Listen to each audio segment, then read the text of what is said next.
Zombie సినిమాలంటే రక్తపాతం ఓ range లో ఉంటుంది. ఇలాంటి సినిమాల్లో హింస బీభత్సంగా సాగుతుంటుంది. అయితే ఇప్పుడు మనం చెప్పుకోబోయే కొరియన్ సినిమా జాంబీ సినిమాల్లా భయంకరంగా ఉండదు. ఈ వైరస్ బారిన పడిన తన కుమార్తెను రక్షించుకోవడానికి తండ్రి పడే తపనను కామెడీతో కలిపి చూపిస్తుంది ఈ సినిమా. ఇది థియేటర్లో బాక్సాఫీస్ వద్ద సూపర్ హిట్ కూడా అయింది. సియోల్ సిటీలో ఒక్కసారిగా జాంబీ వైరస్ అటాక్ చేస్తుంది. ఆ గందరగోళంలో హీరో లీ జియోంగ్ హాన్ కూతురు సువాకి కూడా వైరస్ సోకి ఆమె జాంబీగా మారిపోతుంది. సాధారణంగా జాంబీ అంటే చంపేయాలి లేదా పారిపోవాలి.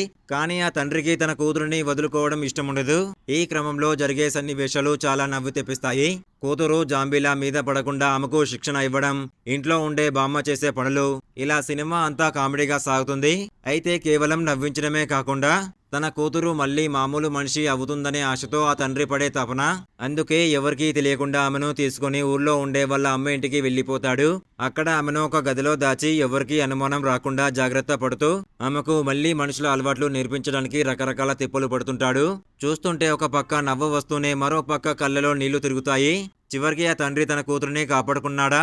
ఆమె మామూలు మనిషిగా మారుతుందా? ఈ కొరియా జాంబీ కామెడీ సినిమాను చూసి తెలుసుకోవాల్సిందే. ఈ కొరియన్ జాంబీ కామెడీ చిత్రం పేరు వచ్చేసి my daughter is a zombie.